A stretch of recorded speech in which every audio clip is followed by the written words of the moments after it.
What's up, guys, and welcome back to Power Cycle. As always, I'm your host, Mike Knowles. Joining me, once again, Jack Barron. Did it. We got there. Got it. This is important. We're live 2 weeks in a row. Look at that.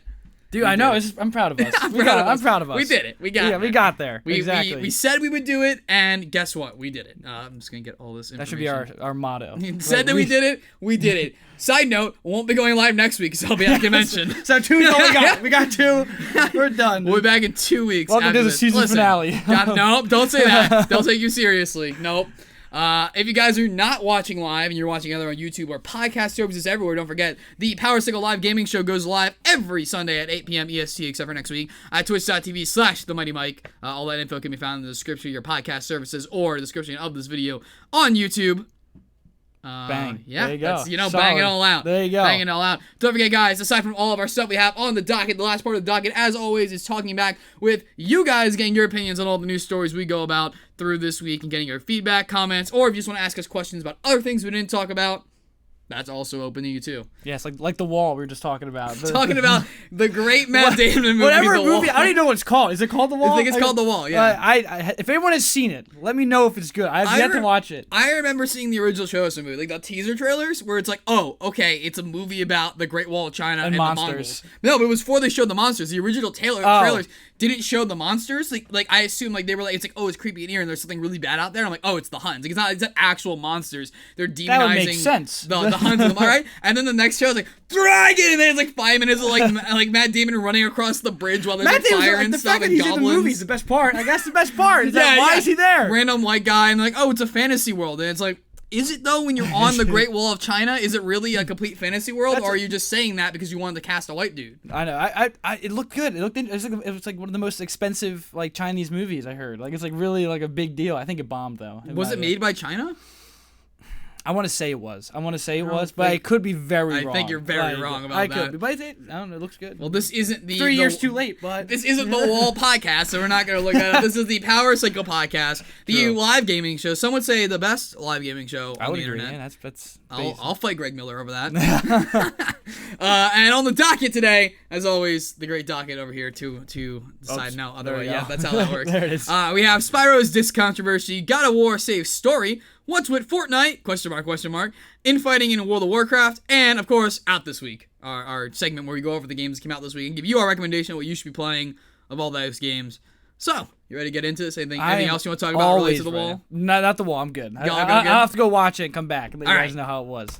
Well, starting, we have Spyro's disc controversy. So, as everyone should know, because the game is great, the Spyro trilogy, coming off of the Crash Bandicoot remaster trilogy, is coming out. And that's a whole thing that the disc only has one game on it. Dude, that sounds about right. Yeah, you're buying a trilogy. You only get one game. Yep. So this was reported on my news outlets earlier in the week and had rumors coming out before then. The physical game disc is only going to ship with one game, and then with the update you download when you put it in, you have to download the other 2 games. Now, I was reading people think that those other 2 games might not even like be done. That's the biggest thing right now. It's like, so why are you doing this? Are they not done? Like, so with the Master Chief Collection, the Master Chief Collection also requires you to download the games, but the Master Chief Collection is 4 giant FPS shooters with multiplayer and DLC.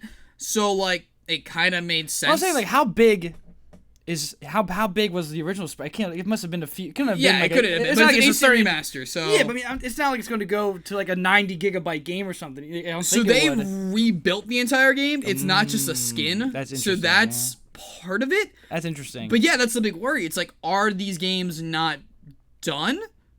Like, well, do you think? My fear is the game out yet? Like, did it? No, okay. It's not out so yet. What if what my anxiety would be like? What if you buy it and you go to download the second or the third one, and they're just not there? Like, exactly. Like, they just go like, doesn't get done? Like they're pushed back like a month or so. You know what I mean? Like, and my anxiety. You know, and I'm all for pushing for the future where everything's just download only. We don't have I like having physical disc cases. I mean, this weird thing where like I'm this guy that likes all of his stuff digitally, but I also like I like having box art and stuff. Oh yeah, that. I think that's fair. I like having the physical thing. But I'm all for transitioning games to digital to cut down on price. Not always directly on price. Like price for here's the thing. People are always like, I want to go digital so it's cheaper for me. It's like, I want digital so it's cheaper for the production company, I don't care if I'm paying full price still because yeah. games haven't gone up in years, A, and B, like, it'll make it so they can make wackier, crazier ideas that they wouldn't normally be able to make because they get rid of overhead.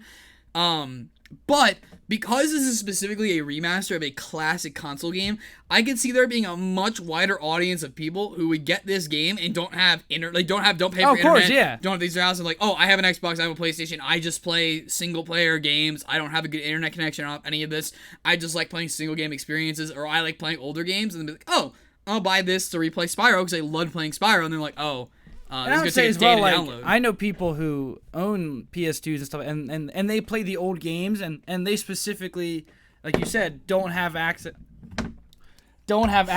to like the newer, like they don't even buy the new consoles. Like, so this might be them like, you're right, I don't have the internet, I don't have, and those people that would not know about this. That's what I'm saying, yeah, and I do think like. Because like, I think if it was any other, because it is Activision, right? Which is like, of course. I'll double check. Like, I cannot confirm. I'm pretty sure it is, and again, like that to me, it's just like, of course it is. Like if it was anyone else, I would be, yeah, the publisher Activision. There it is. Yep. Yeah. So again, like to me, it's like if it was anybody else, I'd be like, oh, maybe there's a problem. But that's Activision. I go, oh, these bastards again. Like, of course, like, and that's like to me, it's like the problem where. It's always the usual suspect. There's always the same people who are doing these problems, and you know, I at some point we have to stop giving them the benefit of the doubt, and then maybe they're messing up somewhere. Yeah. I'm not saying that the people who made the game messed up, or like I won't be surprised if they're like, hey, Activision, we need another like 2 months. They go, oh, that's good. It's coming out tomorrow. Yeah, it's like, you still have to get it out. Like, great. So just tell them to download the other two. And like, yeah, I believe if I'm remembering correctly, I think one of these games are like. The original engine is actually lost, and so they had to like recreate it based on just playing the original game and just looking at it and being like, okay, how does this like look like, and like decoding it, or they got a ROM. I forget what it was, but like it was one of those things where like the original file was gone. I love that stuff. I think we talked about it before with someone I talked about. We talked about last week with I was saying like losing stuff. I love that idea of like they just lost like the engine of this thing they're trying to remake. I love that. Spyro's dead. We're done. Just throw us. I would just like love being like, okay, we're remake Spyro. We lost the engine. Okay, I'm just gonna have to rebuild it then. So. I want to imagine they actually like physically burnt like whatever like it would be like a floppy disk at that time. Yes. They took a floppy disk, like this is all the engine code, burned it, and its ashes are like in a vase, like at whatever what HQ whoever made Spyro originally, just in their headquarters, just like just shelf. And there's the ashes of our mascot Spyro. And I just hope that everything. I think like for me, I just hope everything comes out okay. Like I don't want to like wake up.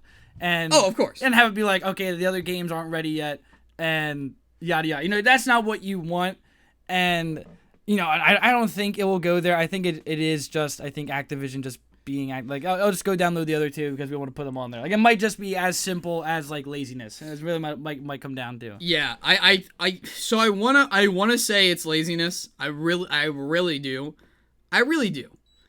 At the same time, with all the work they've already put into this game, from what I've seen at like E3 and stuff like that, again, like having to recreate stuff, it feels like this isn't like putting it all on there isn't our step, and to me makes me feel like there's some conflict between developer and publisher going on, and whether that means the consumer is going to get screwed in some way, I don't know. And again, it makes you think like, okay, if they can't even bother to put the other two on the disc.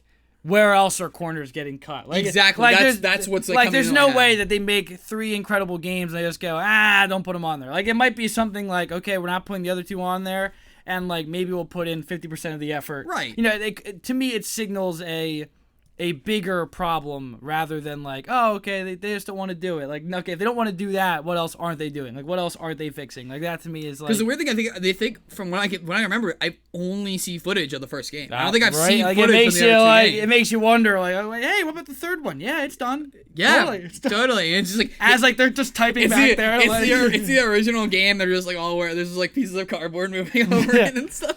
Like you try to start the third one, it just starts up the first one again. It's just like, I think it's just doing the same. That's what it's supposed to do. This is the third game. It's just like literally like the number 3 is just drawn in Sharpie over like next to Spyro and the name Spyro. Yeah, that's like a little expo marker just comes in, puts a big 3. But I don't know. So your verdict?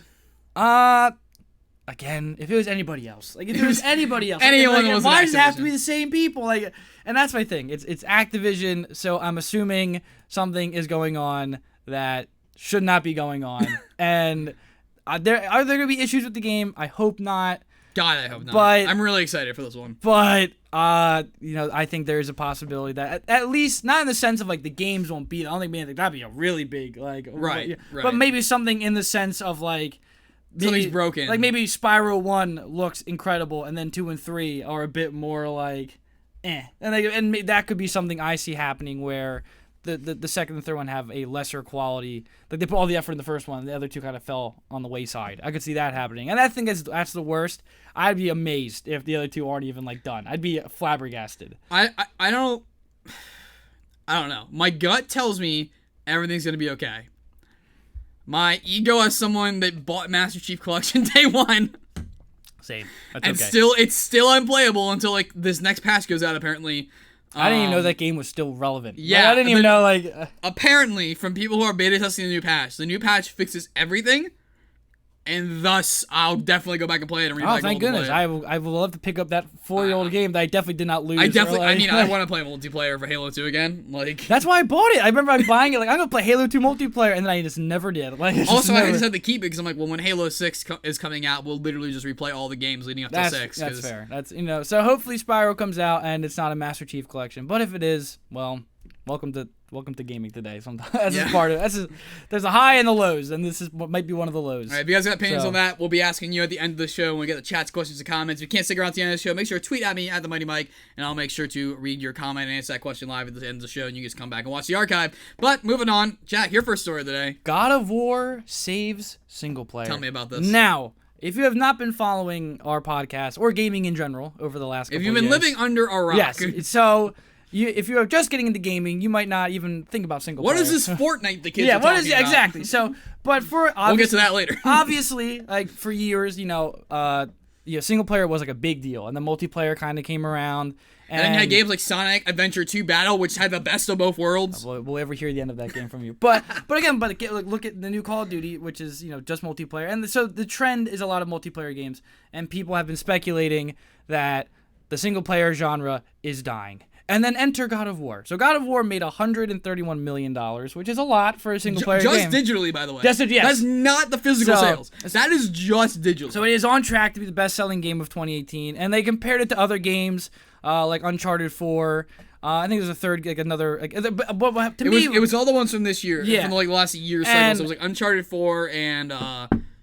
I think they might have had. It was another series game, like a. I think it might have had. Witcher 3, Witcher 3, and they had Detroit become human on the list also. So and to me, so what they're saying is like God of War, Witcher 3, Uncharted, like all these games are kind of signaling that single player isn't dead. It may be even thriving. And to me, I kind of when I was reading it, I said, yeah, but like it's. God of War, it's not like it was an original game. God of War, like everyone knows God of War. And Uncharted 4, like Uncharted 4 is good. Counterpoint though, I'm gonna take a wild swing off the top of my head. The last console God of War game came out PS3. At least 8 years ago. Yeah, longer than that. Right. So there's probably a generation of gamers that actually didn't know about God of War. And again, or just knew but hadn't played it. And I think for me, I don't know if it's single player. Or is it they are really good games? Is that like the difference? Like I don't know. Because I remember when I would play games and I was like 13, like you would just buy a single player game off the shelf. Like you wouldn't even like really look at it that much. Like you would like single player games are just kind of a part of the. They were just games. They were just games. And sometimes they would have multiplayer. Yeah, and you can act like I think it's nice to say that the single player is coming back, but I don't know if that's true. Like God of War to me is still. Kind of like an anomaly, and people are still kind of even treating it like that, or The Witcher 3, like name The Witcher 3 and God of War, like what other single player games, like what other games that come to mind of like I remember the Detroit Become Humans one, even Zelda's one, but again they always feel like they're exceptional rather than like this is just a solid single player game that people bought. Yeah, this like is Spec Ops: The Line. Yeah, like dude, again, like that's like a really good game, but no one played it. Exactly, and like that to me, it's like yeah, God of War is a really really good game, but like there's all of that press behind it. There is all of like this. They're changing all this or changing that. Every YouTuber was talking about it. Like there is all of this press behind it, and my kind of anxiety is yes, this one game made a lot of money. Yes, Uncharted, Witcher 3, but these are all games that like people really, really liked or had some type of press behind them. Like there isn't just some random single player game that is just making $1 billion come out of the gate. Like, and that's my anxiety is like, I don't know if single player is coming back. Because even still now, like, if you go on, like, Steam and stuff, like, it's not like they're announcing new single player games. It's a lot of multiplayer or single players tacked on. And to me, like, if Call of Duty is getting rid of campaign, something that they've had forever, what is that signaling to people? They like built their franchise. Yeah, like, what is that signaling? If they're not even doing it, and even, like, with Halo, which just had, like, a rough campaign in Halo 5, like, what does that signal? Like, even if these big games that had a campaign are getting rid of them or, like, kind of scooting back on the effort for them, what does that say? And so, to me, like, is it good that God of War did well? I think so. But I am still on the fence of, like, I don't know if single player is, like, saved. I've thought a lot about this when you sent me the story. This is something I've really been thinking over in my head. And I think I finally... And especially after hearing what you said and your opinions on this, as someone, because you play a lot, so you play at this point in my life, you probably play more single player than I do. Sure, I'm just kind of getting back into playing a lot of single player games. And I think what I've realized is that so when it comes to multiplayer games, you have to build a good gameplay, and then the rest of the gameplay comes from the satisfaction / interaction you have with other players while playing online, and that determines how good the multiplayer game is. And then obviously there's like smaller factors like content, but that's more about the lifespan of the game and less about like initial, I'm going to buy this game.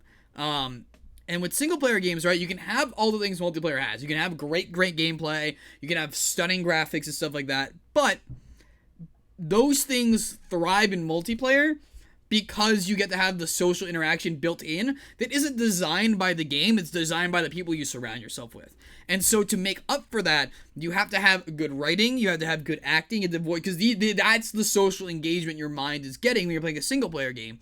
And to do that to the same level, not from a quality standpoint, but I think from a psychological standpoint, that like how your brain reacts and how you feel about playing single-player, like compared to multiplayer, I think there's a much higher ceiling you have to reach, and a lot of companies just can't invest that level of money into it anymore. Oh, and I agree. Like, and again, it's one of those weird things where you look at a single player game, and so like when you, like, let's look at God of War for example. When you buy God of War, that's it. You buy it. Your money with that game, as far as I know, is done. And maybe they'll add a season. Like, I think there's DLC.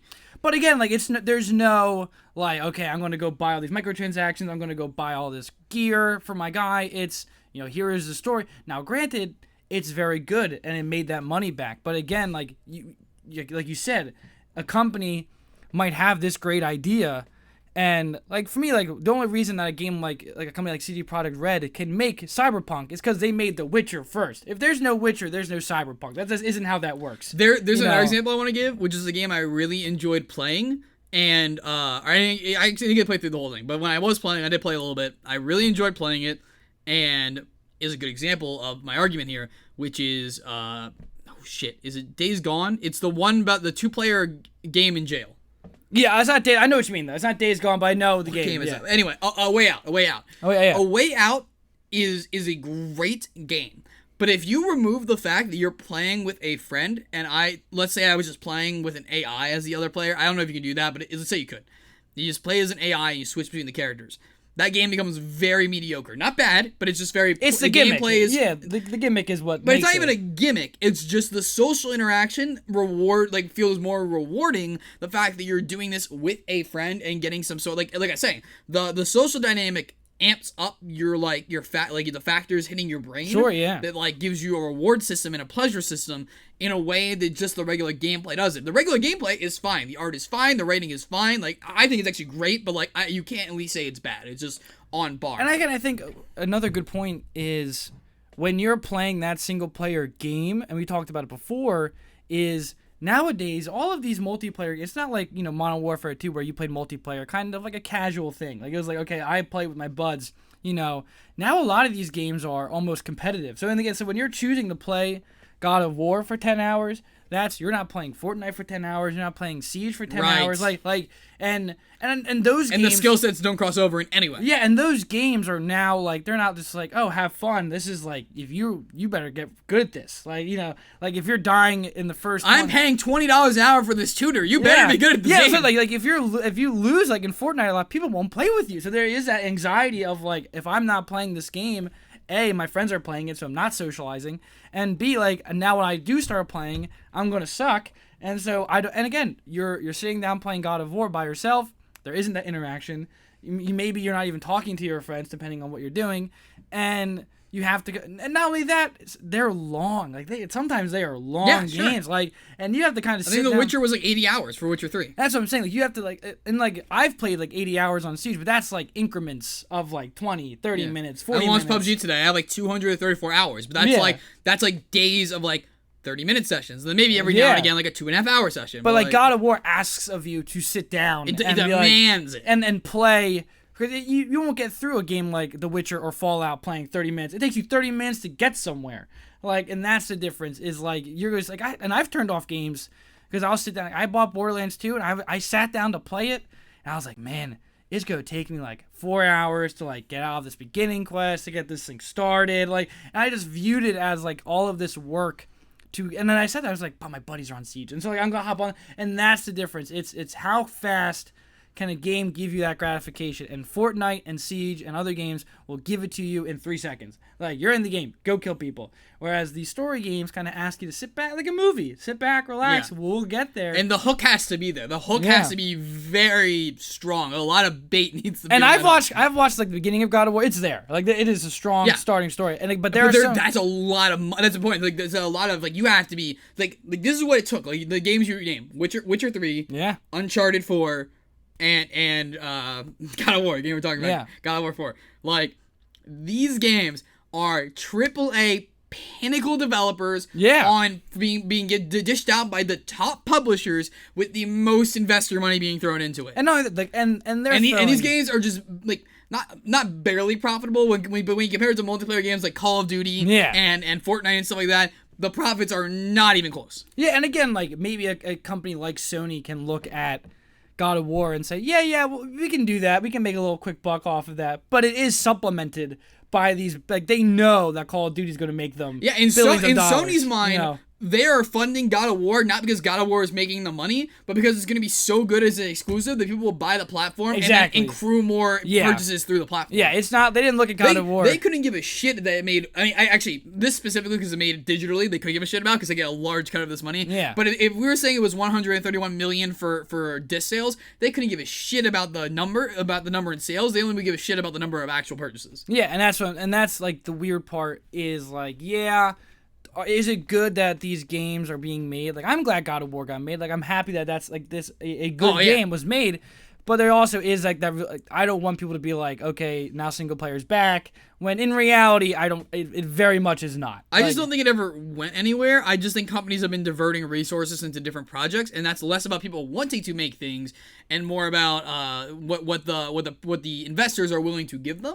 Yeah. And I think honestly, single player has seen a huge resurgence on platforms like Steam with indie games, indie solo games like Golf Story and stuff like that have really taken that because what they're doing is they're making minimalist games, but they're making it more minimalist. It flat out, it's like we're not hiding anything. This is the experience, and for this price point, do you like it, yes or no? And it's like, well, you're not bullshitting me. And the first 5, like you say, you get in there and you immediately, am I liking this game, yes or no, within the first 5 minutes? Because get everything. Like, I think make a good point where you can sit down and look at a single player game and go on Steam and say, oh wow, $5? Okay, I'll give it a shot. Versus like you're looking at a $60 single player game and you go, oh man, if this. And you have to own a console. Like everyone owns a computer now. Yeah, and I think that's what's nice about Steam, because I see like indie single player games and I'm willing to pick them up because usually they're not too long, like they're usually like a 3 hour like a movie, like because I think that is something where like, and again I think we'll see it because I'm seeing Kingdom Hearts in the background, like that's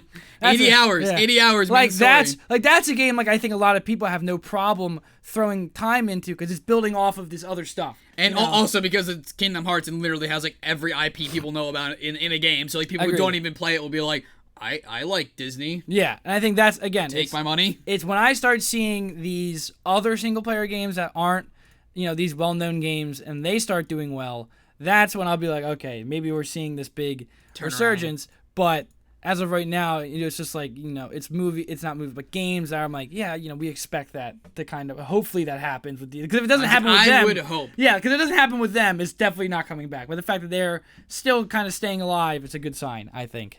Cool. Well, I made my point. I think that it's a difference in the investors, and I think the bar, because the bar has been raised so high in multiplayer, and multiplayer again has that psychological advantage of a reward system. I think that it's forcing people to really step up their game in single player in some ways that just aren't like viable as a business. Agreed. Next story. What's with Fortnite? I ask myself that every day I get up. I think at this point, I was thinking about my way over here. At this point, I will now listen to no one about this game. I will listen. Are you just gonna go refill your water and there's nothing that I go on YouTube every day and people are like, Fortnite's dying. No, I don't trust anybody. We are watching something occur. That this is like watching like the first comet. We're all like, what is that? Like, what is that? And people are like, oh, it's an ice ball. Shut up, Phil. No, it isn't. And that's guys, the Earth is round. Shut up. Yeah, like this guy, and like that's what like. So people come in and they're like, oh, it's dying because people aren't playing Save the World. Shut up. Like when it is now worth, like I said last week, $8 billion. The company. But they're making money hand over like what is it? You sent me the article. I can't even talk. Like. Fortnite Tutors. Now you sent me the article. I want you to know they were talking about it on NPR. Oh yeah, NPR was talking about Fortnite. Game over. That's it. If NPR is talking about your game, you have made it. And you didn't do anything egregiously wrong. Yeah, like it's not like, oh, Fortnite, is that Donald Trump? It isn't like the game where you literally simulated a school shooting. Like Fortnite, is this spreading racism? No, it's like Fortnite.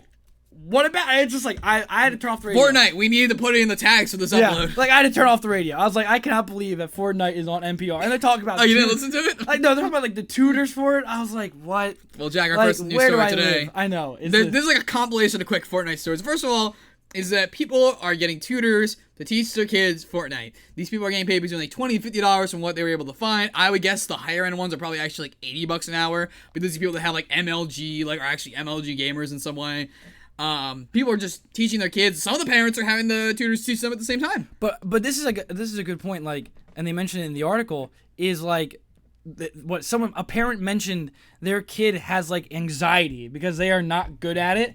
And now I think that does sound ridiculous, but I don't. If you're not, I went to school and was bullied, so I know how this works. But I'm saying, if you don't follow like gaming and like if you don't follow Fortnite, like when they say everyone is playing Fortnite, it is legitimately everyone is playing Fortnite. I remember I used to say like everyone plays Call of Duty, everyone plays like it was Halo. Not to this level. No, like this is like imagine your grandpa like walks in and is like, oh, is that Fortnite? Like that is the level. Like my mom knows Fortnite. Like she'll walk in and say, is this Fortnite? When I'm not playing Fortnite, but she'll just assume that it's Fortnite. And like that is how like big it is that people just assume. My brother had a LAN party down here. Last Saturday, the night before we went live, they had they took this table, took a bunch of my stuff without asking instead of a whole LAN party. I was it was the most mad and proud I was at my brother at the same time. It makes no sense. Like that is like the thing. It's not that I don't like Fortnite. Like I like it. I appreciate it. I don't play it that much.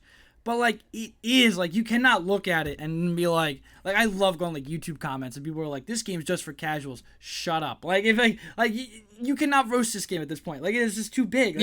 Like is it the best game ever? No, but I don't know what they did. I don't know how they did it. Like it's on total frat move. It's free. It plays on literally every device, including mobile. Stunningly. That's what I'm saying. Like it's really easy. It's like Smash Brothers. It's easy to play, hard to master. Yeah, and they listen. And I think the biggest thing, that's how everyone says, these Epic games just listens to people, and it's just incredible. Like I don't know why everyone's not listening to this. People are like, I want to drive a shopping cart. Okay. Like I want to add this new place I made up. Okay. Like I remember like the comet. Everyone's like, what is this comet? Like what is that? I was like, I was just stunned. This is always a problem in any media industry. It's like when Deadpool came out. When Deadpool came out, everyone's announcing rated R movies now. Yeah. And they interviewed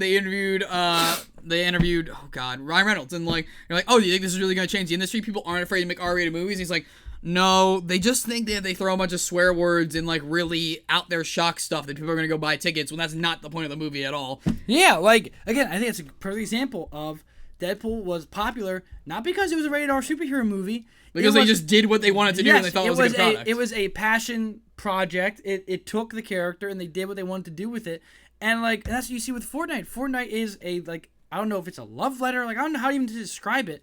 It is just a game that it's just people. It's free, which is huge. And again, the community is listened to, And so they keep playing. I don't know how anyone keeps messing this up. Like every people are like, oh, we have to add a battle royale. If Fortnite could have been anything, like it's the fact Fortnite was everything but a battle royale. Yeah, like it's the fact that Epic Games was like, okay, what do you guys want? And they go, this is what we want. And they just said, oh, okay, yeah, here, there you go. And everyone's like, oh, I'll keep playing then. So to steer this train back on track, tutors in Fortnite. What are your opinions on this? I was thinking about this too. It's okay. Would it be weird to hire someone to teach your kid baseball? Nope. Is it weird to teach your kid how to play football, soccer? It's the Call of Duty gymnastics. argument. This is literally the argument with the Call of Duty girlfriend from last week. And this is what we talk about it on the show for years now. Like every other episode, at least we're talking about years like, people just don't get it. Like gaming is now mainstream. This is it. Like this is like when you were 5 and you're like, we are hosting a gaming talk show on the internet for free, no one's permission. Why? Because gaming is so huge. You know when you were playing video games and you're like 5 and your parents were like, this isn't going to do anything, like you're wasting your life. Okay, I want them all to know they just botched all that millions of dollars just down the toilet. Like, because I knew this was going to happen. Every gamer for the past 12, like 15, 20 years knew this was going to happen. I knew this was going to happen. You knew this was going to happen. Everyone I knew was like, eventually, these games are going to take over. Because technology, it's based around technology. And then it did. And now, like, everyone's acting like, oh, yeah, games are so cool. No. I was there.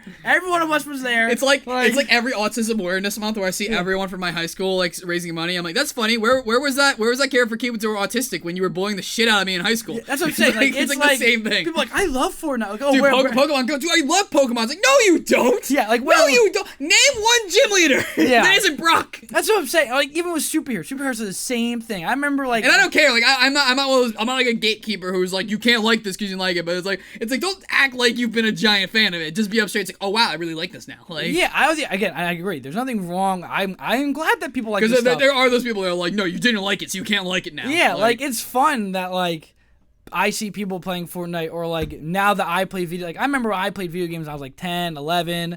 And like during family functions, everyone's like, "I can't believe you're playing video games. You're just wasting." That's like a little bit of an argument. Well, no, but what I'm saying is like there was like that kind of like people like looked at it weird. Like, you know, if you were a big because you're at a family event. Well, no, granted, I did it also, and I got the same talks, but still they were not wrong. But where was everyone last family party? Watch my brother play Fortnite. Okay, so bunch of hypocrites. To be fair, in my family, though, literally all like 12 cousins would get in the basement and rotate Smash players. But I think that's like I think for a while it was like a kind of not like a social pariah thing, but it was just like it wasn't on the. It wasn't understood or accepted. Yeah, and now it's like, oh yeah, I'll hire a tutor for my kid because if I remember sucking at baseball and it was a rough time not being good at sports, and it was a rough time like not being good at Modern Warfare 2. And now imagine that times 100. Sucks to suck, Jack. Like imagine remember quickscoping, like you're like I remember quickscoping. Yeah, like, I was you good had at to learn that. If you didn't know that, you got roasted. And now it's like imagine that, but now it's the whole world. Like now the whole world's gonna roast you because you're not good at Fortnite. And that is like the difference, and it's just but like ridiculous. One of the dads talking about it here. It's like, why didn't? It's like, well, you know, like he likes it. He's keeping up his grades, but he can only do it if he keeps up his grade, which is like, that's all I care about. It's like, as long as the parents are being responsible parents, those are not like, let's get a Fortnite tutor and we're going to treat it like a babysitter because this game is babysitting him and this is just another level of babysitting. That's where I'm like, no, this isn't okay. But they're like, it's like, yeah, you know, like maybe he'll get a scholarship, maybe some tournament money, like Twitch streaming, like we're doing right now. Like streaming is an actual way to make money now. So it's like, he's making, and it's like, my son likes it. Why would I like, my son like piano, you would give him piano lessons. Like, yeah, like, or think about it this way, like this is like the popular like Magic the Gathering argument. If you don't want your kid doing drugs, get them on video games or get them on Magic the Gathering. They have no money for drugs and no time for drugs. Like that's like the not the babysitting factor, but like if your kid likes something, don't make them not do it, because then they're gonna be like they'll be upset, and they go. Like, that's what I'm saying. Like it's just now. Like, understand it to make sure and continue a healthy relationship with. Yeah, and I think like look at Terry Crews. Like I think he's a great. I need to watch his D&D. He went on a D&D show. I need to watch it. Yeah. But he's a great advocate. Like he's like, my son built a PC, so I built one, and like now that relationship is probably a lot better, because instead of being like, I'm gonna force you to play football or like do something you don't want to do, I'm gonna do what you want to do. And I think to me, like now there's a conversation, I think, that maybe now you can take them off the game a bit more. There Like, was you one can, article, I think it was the one on the New York Times, where the dad was like, I got like, yeah, I had the tutor. I sat down with the tutor at my son. He was teaching me some things. I finally got my first win. Now I'm like the talk of all the dads in my dad crew because I'm so impressive. Like, Yeah, I was like, what is this world? But at the same time, here's the thing: point. you were talking about like we knew this would happen for years. Yeah. Not only do we know this would happen for years, but the people who were like outcasts, or not outcasts, but the people who were gamers back in the day, they're in their 40s. They're the people having their kids, and that's what they're like, okay, it's like, yeah, I would love it. My dad would have gotten me a tutor for these games. Like, also, I still play games. I'm 40 years old. I was playing them when I was 10 when the Super Nintendo came out. It's like, I'm still playing games. Like, and I saw it when I would play Battlefield or Call of Duty. You see it all the time. Because I would put my uncle like on Call of Duty. He'd sit down. He'd be I like, used to play Need for Speed with my dad. That's the only game I get. And like he'd be sitting there playing Call of Duty, and like you would see it. Like they would like murk someone, and they would be like, you would just see it in their eyes, like that animal, like primal rage. Well, he was in the war. So. Yeah, like they just like ended someone, and that's the thing. Like people can say like, oh, they're boring, they're not fun or whatever. If you think they're boring or not fun, you have not played the right game. Like that's how I feel about it. I don't think that's entirely true, but like sure. Imagine someone said, I don't like movies at all. That's just ridiculous. Sorry. You mean there is a game out there for you? Yes, like there is something you would like. Not that they just played a shitty game. Yeah, it's a sense of like, there is a game out there. Have you tried Stardew Valley then? Like, yeah, or like someone's like, I hate all movies. That's a lie. There's a movie you would there's like. Something out there. There's a reason why movies exist, and that's why I think games have finally reached that point where it's like, yeah, I may not like Call of Duty and stuff, but this game I like. Or again, people aren't aware of all the story games that are out there, and I think this is what Fortnite is doing. I think in a good way is it's making games normalized, and maybe it can lead to people exploring more games. So here's the next little thing. God, that went on for a lot longer than I thought it would. Fortnite is coming to Android finally. Yes. It is bypassing the Google Play Store, and they are releasing their own app for the game to get rid of that 30% cut that Google would take and just going straight for the money. Dude, that is badass on Epic's end. That's like, and that's a lot of hosting they have to do on their end. That's how much resources that's how all in they are on this game. And I would say like that even speaks to, I think, again, like you said, like that confidence and like, again, because like, I think maybe what, I guess if like me and you made an app, like we might put it on the Google Play Store because like, 30% of so much money. But they do like a lot of the hosting for us and stuff like that. But this is like 30% of possibly billions of dollars. Billions of That's dollars. what I'm saying. Like they might have looked and be like, okay, how much does it cost to host this game? $100 million. Yeah. We'll pay for that in a week. So like, but I think you are seeing again, this is this is not something that is dying. Like this is paving roads. Like this is it's always the opposite. Everyone's like something's dying. It's like it's never dying. It's like every game is making, and like, they're not all the same path, but every game is essentially paving a new highway. And then when one game gets done, a new game comes in, and it's like, let's make a divergent here, and let's try two different things. And then those highways expand. And as the highways keep going, there's more places to travel. And that's how we got to the place where we have like these sweet multiplayer games, we have niche story games like Five Nights at Freddy, we have badass like movie story games like God of War, is because now the gaming is so huge now because we just keep building and building. It's like taking a road trip. It's like you can drive for an hour and go to Ohio. You could drive for 3 days and go to California. That's not exactly how unless you just didn't sleep. Like, but And again, I think this is another example of where is this game going to go? Like where, like I don't even think we are even at the halfway point of this game. Oh no. And like that's what we're like 1/8 into its life cycle. And that's what I'm saying. Like, think about how big Minecraft we talked about last week. Think about how big Minecraft was, and this is bigger than that. And I remember how at a faster rate, like a way faster. And I remember thinking there'll be nothing like Minecraft. Yeah, because Minecraft was being given in schools. So like once it's like people are using Minecraft in schools, I'm like, that's it, that's game over. Like we did it. Like that's all we can do now. Yeah, but then even imagine like the sense of like the most popular game, ever is now on your Fortnite's on your phone now. That's ridiculous. Like imagine imagine it took Minecraft I think like 3-4 years. Imagine if you had Halo 3 on your phone when you were like 13. Oh my God, you get nothing done.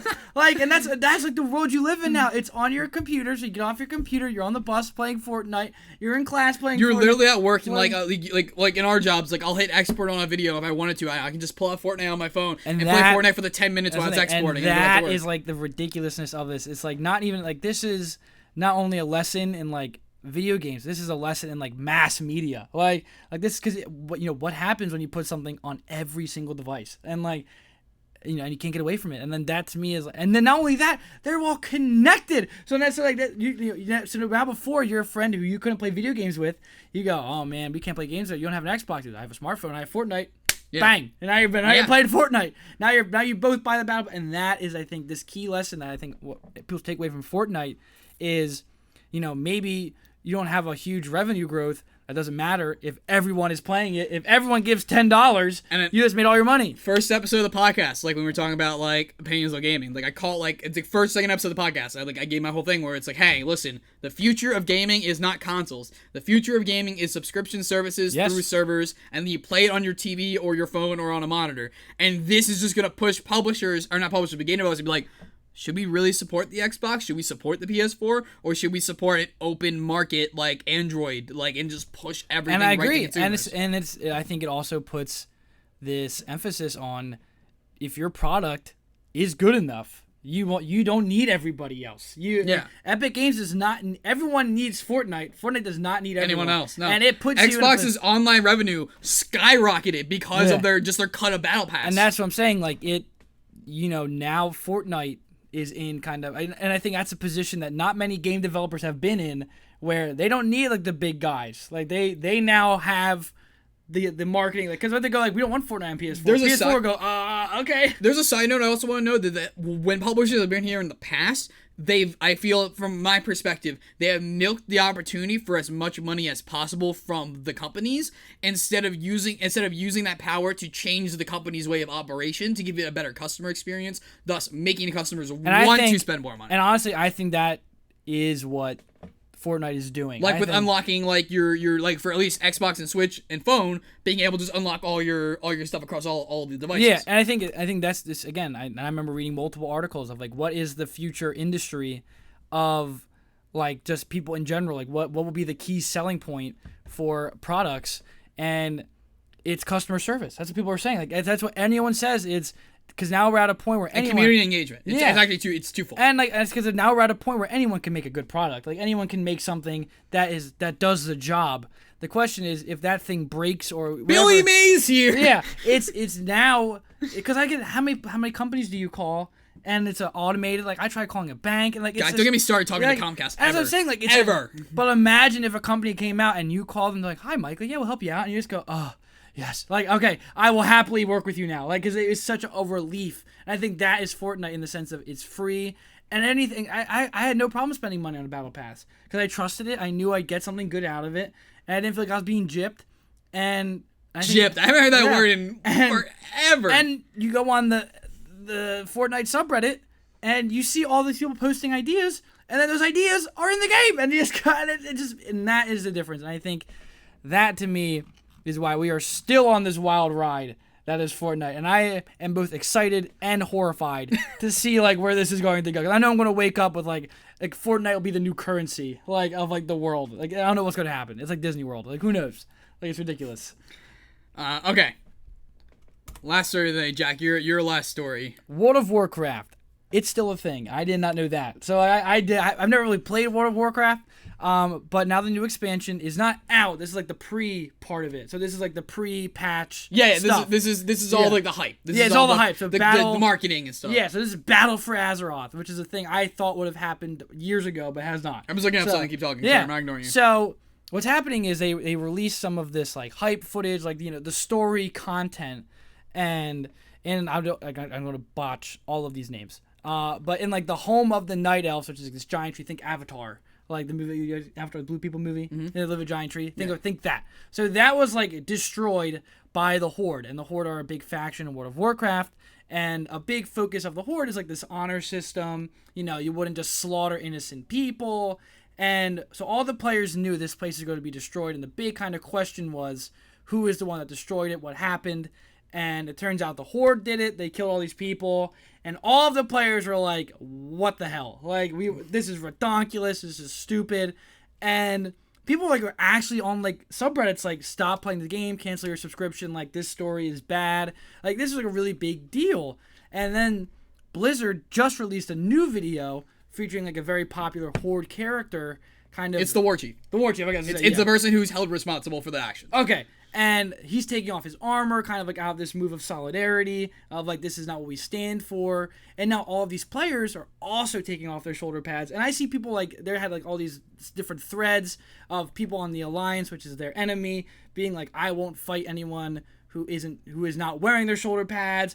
And to me, it's like this weird thing that only happens in gaming. It's like, to me, it's something like, I don't know how to put it in like a newsy way, but like, to me, like, this doesn't always happen. It'd be like if Team Mystic like monopolized like every single gym. Yeah. And then you just had a bunch of people like who were on Team Mystic just walking around without a shirt on and with like a Mystic symbol on their chest. Like it's like, I love when games creep into real life. Like Eve, I always love reading about all these Eve battles. all our old stories for Eve. Yeah, like you can like these are like things that are occurring. These are events. Yeah, it's not even in the sense of like there was I read the other day. There was like a spawn camp that lasted like 3 weeks of spawn camping people. That's what I'm saying, and like that is real money. But like this is also like this is kind of like politics in the game playing out. And look, I was like sitting there, and like there were even people were like even writing these articles. Like if you think about thought pieces. Like if you're thinking about this is like also role-playing, because these are people who are in the Horde saying like, I don't stand for this is done, like this is bad, we would never do this. But there are people who are also like, I would totally do this. So not only is there infighting in the game, there is actual infighting like in the community of that game, like and it's just ridiculous. Like that is something that only happens like in the, because I'm trying to think of all the times this happened to me, and I can't think of there are too many off the top of my head. But like there are like those weird moments in games. I think it only happens in gaming. I really don't see it. Maybe like even in Star Wars, like with The Last Jedi, and even people kind of like butting heads over that. But that's not like the philosophy of a character. That's just like, this movie sucked or not. This is like my people. People have an investment in it, but one they shouldn't have. Whereas this is a game that asks you to heavily invest in the product and the experience. And then they give you this after you've made that investment. Yeah, this is like, years. And I think that's another big thing I don't even think about. This is like, World of Warcraft is not a Halo or a Call of Duty. It precedes that. Yeah, this is like years. Or sorry, not precedes. What's like, the word? Precedes is after. No, precedes is before. Precedes, P-R-E-C-C. Yeah, like this. Precedes. Oh yeah. Yeah, so like this battle for Azeroth thing is like years. Azeroth is like years of culture of like these two sides. It's like they even call it like a Cold War. Like this is an event in the game. Like this is like a thing. And now there's a sub event within the big event. Yeah, that's what I'm saying. But this like would affect. Like this is like Pokemon Go. Like this is like when Pokemon Go like creeped into real life and you like bumped into people. Like this is what that is. And like it is always interesting because you don't see this with TV. You don't see this with movies. This is like the ability of a game to not only just awaken like, oh, I'm a Horde character. This is like, I am pissed off that like the people I have like devoted time to. Like this is not like, oh, I play games for fun. Like people have been invested in these characters for years. Yeah. Like you are like my time played has actually directly benefited this entire group as a group. Yeah. And now I feel like now they're wasting my resources. Or it's not the sense of I don't like where this story is going. It's the sense of it's not it's not like the writing is bad. It's my people would not do this. Yeah. Like this is not what I joined the Horde for. And I think that is like the big difference to me. It's not like, oh man, they made my side evil. This is like, what the hell? No, we do not. And then you see that in people's actions, and then you see people reacting to that on the other side, going like, okay, yeah, I won't attack that player now because this is not an event in the game. I can respect this. Like I can respect like this is alliance values here that I see, and I respect that. And I think that is this most interesting thing in the sense of just like I think this only happens in MMO, and I think only happens in certain MMOs. Like this is not a like common event. I personally, I just love when this happens. I love watching this. Like this is like Twitch plays Pokemon when it creeps into real life. Like Pokemon Go. Like I love when like this gaming stuff creeps into real life and like actively affects the real world. I love it. Can I give my opinion on this now? Sure.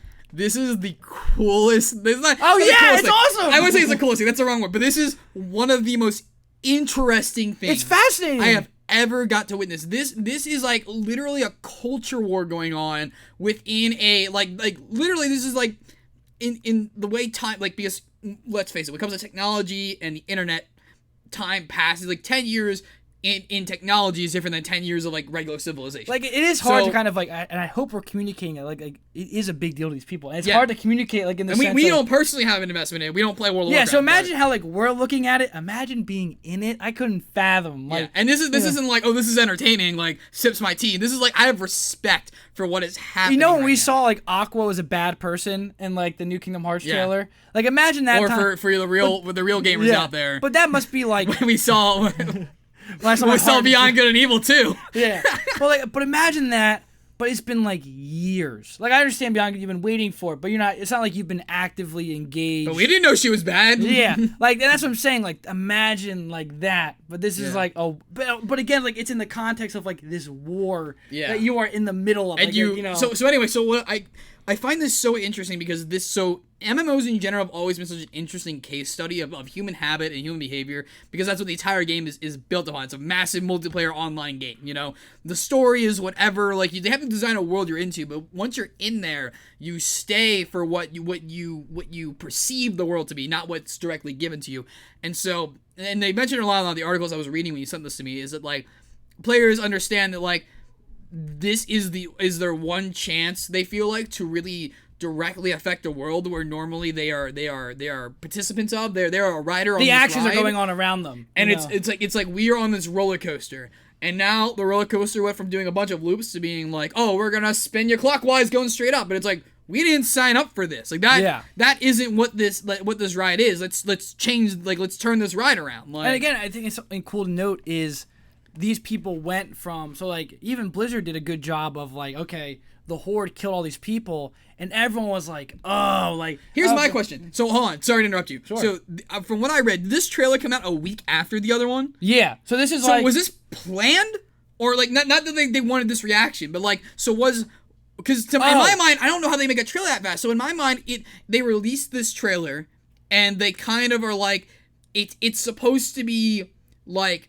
It's supposed to get a reaction, but not to this extent. So like, what? Why would they do that? And then they answer it, but like I think in my mind, I'm looking at this, and they got a reaction that was like 10 times what they calculated. Well, yeah, imagine, like, remember when they were doing Halo 5 and they were all acting like Master Chief was this big bad guy, and they're like, oh, like, and everyone's like, but that was like, that's different. That's so obvious. Like, we actually know context. But imagine like that.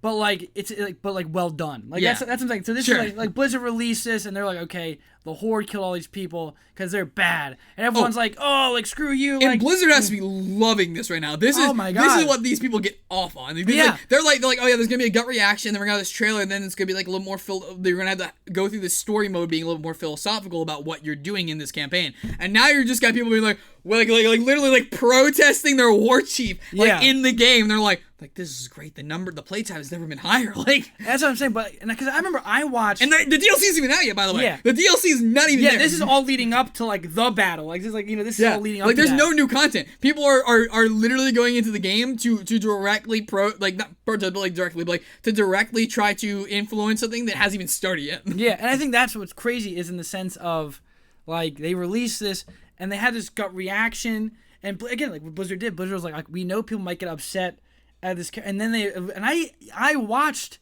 the cinematic trailer, and I don't play World of Warcraft, and I felt something it's like this beautifully done trailer about this guy who was feeling remorse or second thoughts about his his faction, everything they stood for, and like imagine, and that completely resonates with the player base. Like imagine a trailer that's just completely like imagine a Halo trailer. It's like, yeah, we know the game sucked, and you're like, yes, they get it. Like, and you would just feel it in your heart. Like that was the Halo Reach trailer for me. Yeah, but again, but imagine that like times 10. Like this is like a big this expansion is like this big battle that, as far as I know, has not happened in the game. Like these two sides haven't really fought each other, and now they're going to. Well, they have, but they kind of got away from it, and now it's but this is like it's the returning. Big one. It's return. Like it was like one of those things where it's like they don't, because neither side can be bad, because they have to keep it, they can't be an absolute winner, so they distracted them with common enemies, and then like now they're getting back to like, okay, let's go, like we're all at war again. Like, and what's even crazier is like imagine like similar to Halo Reach, like this is an event where like they destroyed a very big hub of the game too. Like this is like directly affecting the game world, and it's affecting again like you politically, and it is just so crazy to like think about. Yeah, and because you have different races, like some people who are like whose race might be more closely affiliated with that location. It made are me just low-key, like, what the hell, Blizzard? Like it made me low key want to play World of Warcraft. Like that's like that is how effective it was in the sense of I'm like, wow, I want to be a part of that. Or even like when I see the Eve battles, I was like, damn. I wish I had that much money. I should start playing Eve and like, but again, like I'm never. But that's what's so cool about it is they have that effect of it makes you not. You don't want to miss out on it, or you at least want to be involved in it and see what's going on.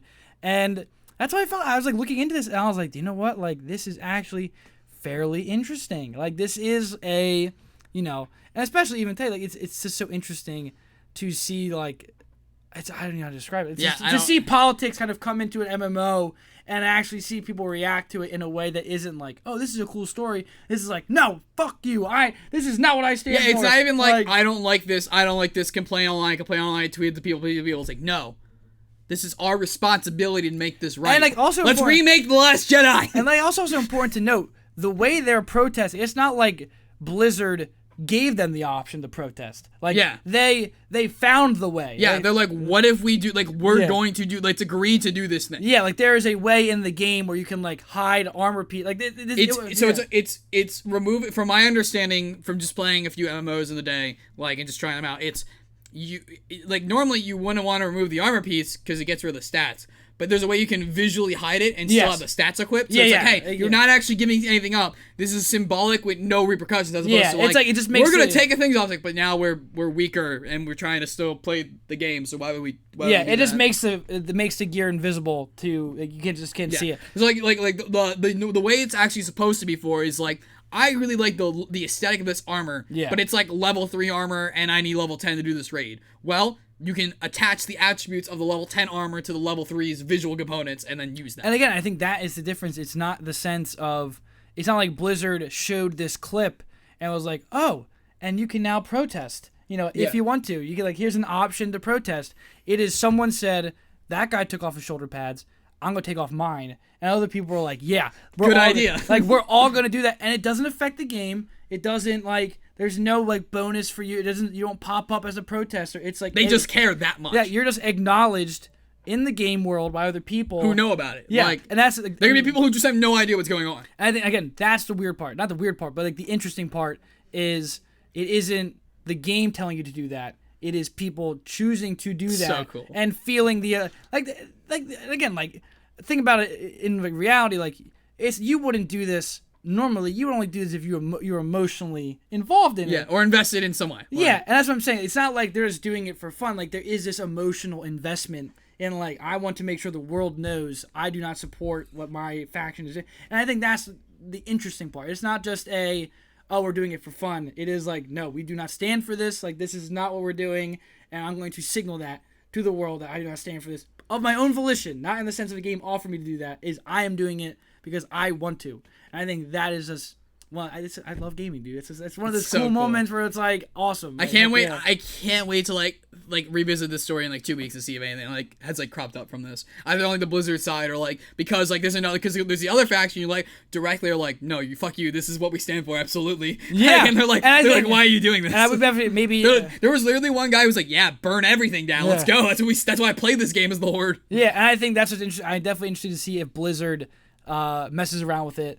And kind of maybe uses it to their benefit to mess around with. It's gonna be very cool. Again, it's just a cool gaming moment. It's World of Warcraft, a game that is very popular, and hasn't been I guess in the public eye for a while. Yeah, it's definitely been low key. Back in the day, it was not like Fortnite in the way, but it was one of those games where parents even parents knew what it was. And I think it's nice to see it come back. To come back and be hey, we're still here and there's some cool stuff going on. I agree. Which is exciting. Before we get to comments and questions, if you guys are in the chat right now, you want to ask us our opinion on a story we didn't talk about, or you want to voice your opinion on these stories we did talk about, or just give us a follow-up question, start saying those to us in the chat or tweeting at me at the Mighty Mike, and I'll check those in a second. So while you guys are getting those ready, we have our game releases of the week. This is everything that came out that week, in this past week.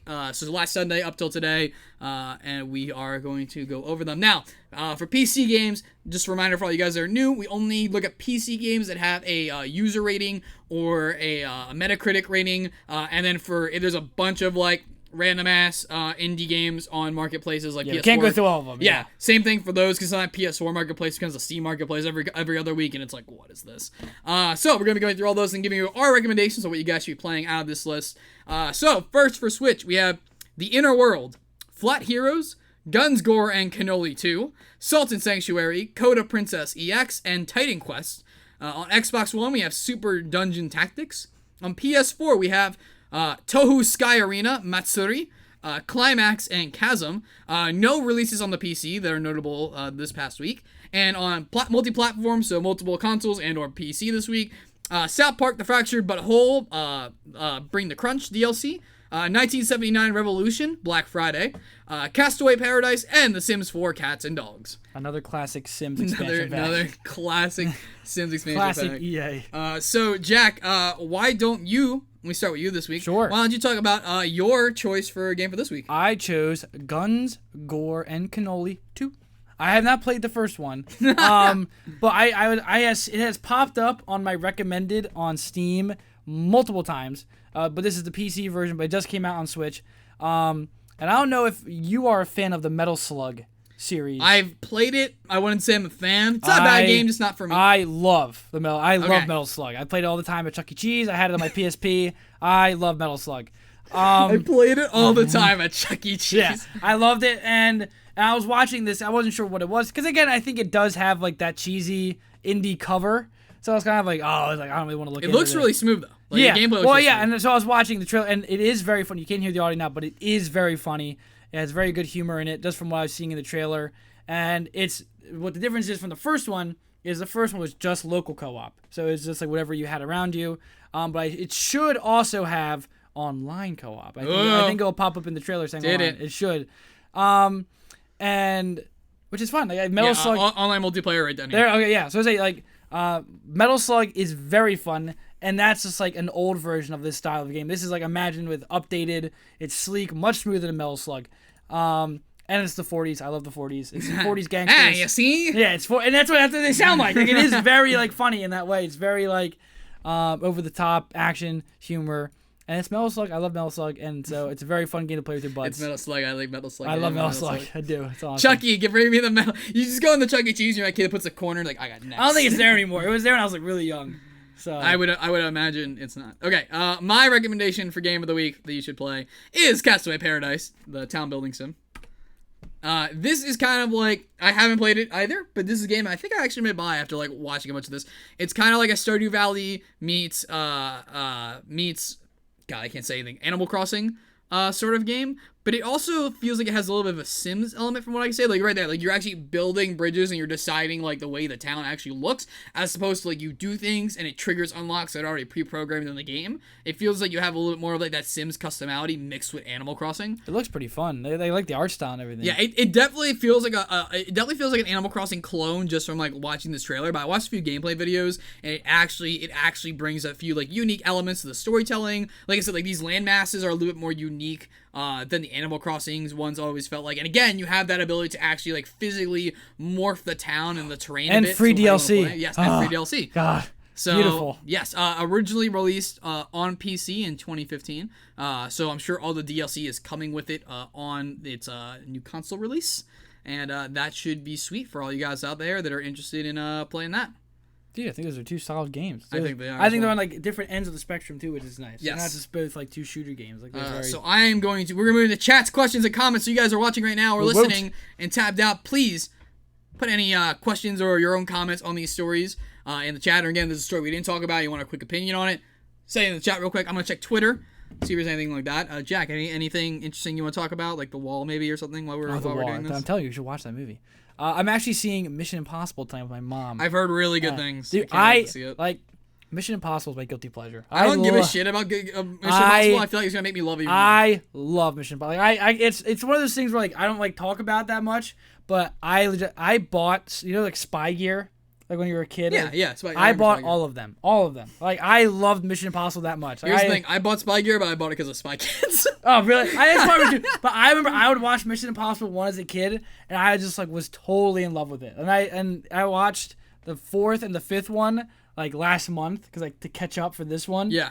And then I love like in this world of like filmmaking that somehow like Mission Impossible 6 is like the best movie to come out. I love that. Like people are like Mission Impossible 6, you gotta see it. Like I love that is the world we live in. We're like.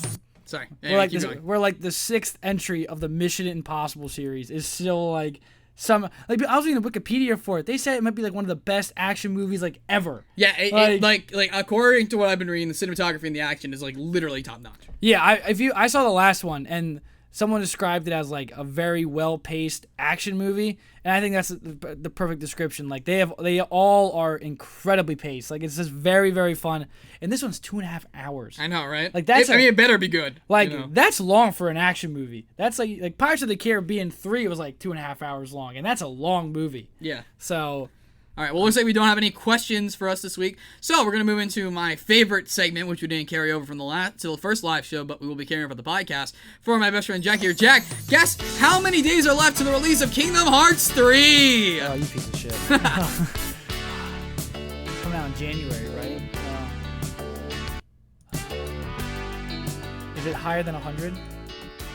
It is higher than 100. That's 112. Days until Kingdom Hearts release is 45 seconds, 53 minutes, 3 hours, and 127 days. Oh, that's even worse. It's gonna get delayed again, too. I know it is. Like, here's the thing, too. Like, you could just, like remember the number and then every week just subtract 7, but you just decide to completely forget. Yes. Or you could just look it up before getting here, and then you just, like, show up and you're like, oh, shit, this again. Dude. I've been waiting so long for that game. What if they delay it? I cannot wait. We don't have the graphic ready. Usually I have the graphic, but I forgot to. My biggest fear in life. I can't wait for the day we do the show and we start the podcast and you're all depressed and I just bring up the graphic and hit plus and keep adding days to the graphic. I think for me it's like there are a lot of fears in my life. There are a lot. I think people have irrational fears, climate change, planes crashing, all that stuff. My biggest fear in life is that Kingdom Hearts 3 sucks because that game sucks. Like that is like there is a piece of my childhood that is just waiting to see how Kingdom Hearts ends. I'm calling it right now. Kingdom Hearts 3 is going to have the Last Jedi effect. I'm calling it right now. As I'm saying, like, what if 22-year-old Jack... Because I've heard the game is, like, the same but different. Like, what if my 22-year-old self doesn't like it? Like, what if, like... Because I played it, I was, like, 12. Like, those are 2 different people. Like, what if I'm just not into it anymore? I can't wait till we get closer and I get to start doing our playthrough and you get to see me play for the first time. I can't believe I played that. Screw you, dude. I have not played Kingdom Hearts. That's not fair. You're not waiting. I've been waiting. But I've explained this and you've agreed that it's correct. That if they got to the point where it's like, if I play it now, I'm going to be like you. It's the worst. So I'm going to wait until the game goes gold, guaranteed coming out, and then I'll play through the game. And I would imagine if they announced this game, like 8 years ago. Like 8 years ago. Like, right? Like or they announced development like 8 years ago. Like, they announced it years ago. And we're still not getting Star Wars in it. Yeah. And not even that. How do we have Pirates of the Caribbean and we're not getting Star Wars? They came out like, it'll be out in 2018. We're all like, yeah. Like, it's getting pushed back. I just go, why? Why'd I get excited? I mean, that was like the 6th pushback, so I don't know why you were that excited. It's like, it's the frat boy that keeps telling you it's gonna change, man. It just doesn't. It's like every time, it's like, nah, girl, you my girl. I'm done with that life. Yeah, Kingdom Hearts is like, I'm done, baby. I'm coming home today. I go, yes, okay. And then I go, every time. Every time. He had the bar again. It's going to come out on PS2. It did it. It's going to come out on Xbox 360. It didn't. Now, maybe it won't come out at all. Who knows, man? I don't even care anymore. All right. Well, once again, guys, thank you so much for watching the Power Cycle live show. As always, you can catch us at 8 p.m. EST every Sunday, except for next Sunday. We're taking it off. We'll be back in 2 weeks. Catch us every Sunday. We're here at twitch.tv/themighty. You can find archives and our VOD content at youtube.com/YE Network. That's your entertainment network for those of you guys that don't know. You can also follow me here for other live streams. We live stream about like 3 times a week, including this. Except for again, next week will be Weird with the Con. And of course, you can listen to this on podcast services everywhere if you don't want to see our ugly mugs. Jack, where do they can find you? You can find me at the Red Baron. And you can find me elsewhere on all of the social media at the Mighty Mike. And are you dressing up for the con? I will. Nice. I will be cosplaying. Look out for him there. As a character from the beloved internet anime, not anime Ruby.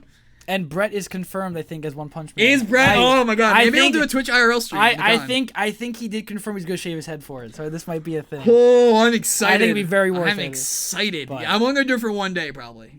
Oh, there you go. Okay, that's Yeah. fair. You need to do it all the time. That'd be Yeah, rough. it'll be stinky. You know, So- be doing no But stinky. we'll keep an update on Brett too. We'll see Yes. if he does it. Well, So- if I don't Twitch IRL stream it, I'll bring pictures and we'll bring them. there on you the go. next Well, one. yeah, hold him up. Like I said. Well, no, I'll just like have. No, we don't. Okay. No. We Thank you so much. photographs. Thank you so much for watching and or listening, guys. And I guess now it's time to power down.